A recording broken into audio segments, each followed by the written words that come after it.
মাদক কারবারির আস্তানাগুলো ভেঙে গুড়িয়ে দেন, তাহলেই আপনার পক্ষে সম্ভব আপনার সন্তানকে আদর্শবান বানানো। কথা বলেন ঠিক কিনা? হাদিসটা হলো এমন, যেই সমস্ত মানুষগুলা দুনিয়ার বুকে মাদকের সঙ্গে জড়িত থাকবে, হাসরের ময়দানে তাদের কতকের চেহারা বানর এবং শুকুরের মতো হয়ে যাবে। যখন হাসরের ময়দানে বাবা সন্তান উভয়জন উপস্থিত থাকবে, থাকার পরে এরকম ভাবে বাবা যদি তার সন্তানকে দেখে আমার সন্তানের চেহারা শুকুরের মতো হয়েছে, হাজার হাজার মানুষ, লক্ষ লক্ষ মানুষ, কোটি কোটি মানুষের সামনে যদি দেখে আমার সন্তানের চেহারা শুকুরের মতো হয়েছে, ওই জায়গায় বাবার চেহারা সবচেয়ে অসহায় বোধ হয়ে যাবে, সবচেয়ে লাঞ্ছিত হয়ে যাবে।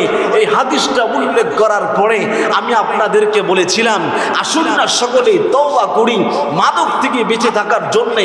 কেননা তওবাকারীকে আল্লাহ পাক রব্বুল আলামিন এমন পছন্দ করে, আত-তাইবু মিনাজ যামবি কামান লা যামবা লা, যেই মানুষটা সঠিকভাবে তওবা করবে তার জীবনের সমস্ত গুনাহগুলো আল্লাহ পাক রব্বুল আলামিন মাফ করে দেয়। বলেন না সুবহানাল্লাহ। প্রিয় মুসলমান ইমানদার কথার সংযুক্ত করে আরো একটা কথা না বললেই নয়। হাসরের ময়দানে ওই পরিস্থিতি হওয়ার আগেই দুনিয়ার বুক থেকে প্রতিকার দরকার আছে না নাই? আছে না নাই? দুনিয়ার বুক থেকে ব্যবস্থা গ্রহণ করার দরকার আছে না নাই? ব্যবস্থা গ্রহণ আমরা কিভাবে করব? মসজিদ থেকে ইমাম সাহেব হুজুর তওবা করার কথা নির্দেশনা দিবেন, বাবা সন্তান একসঙ্গে দুইটা হাত তুলে আল্লাহর দরবারে তওবা করব, পরের দিন থেকে তওবার পাওয়ার চলে যাবে। বিষয়টা কিন্তু এটা নয়।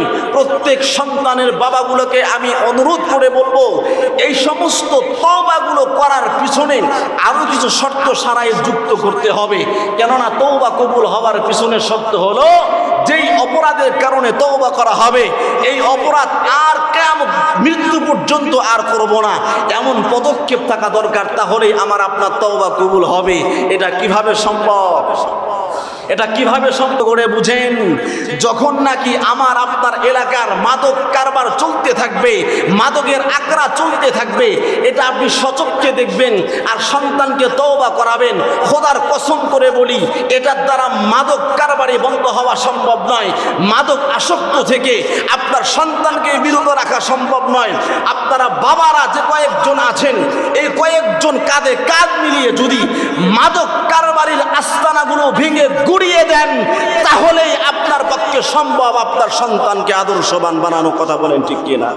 প্রিয় মুসলমান ইমানদার বাবাগুলোকে লক্ষ্য করে জানাচ্ছি, আপনাদের পদক্ষেপ এমন হওয়া দরকার। বিশেষ করে আপনাদের 5 নং ওয়ার্ডের মধ্যে কোনো যদি মাদক কারবারি কোনো আস্তানা থেকে থাকে, এই পদক্ষেপ যদি আপনারা গ্রহণ না করেন, এই আস্তানাগুলো ভেঙে গুড়িয়ে দেওয়ার নিঃসন্দেহে বলতে পারি, যেই দিন থেকে আস্তানাগুলো ভেঙে গুড়িয়ে যাবে আপনার সন্তানের বুকের মধ্যে কম্পন সৃষ্টি হয়ে যাবে, আর ওই আস্তানার দিকে পা বানানো সম্ভব নয়। কথা বলেন ঠিক কিনা?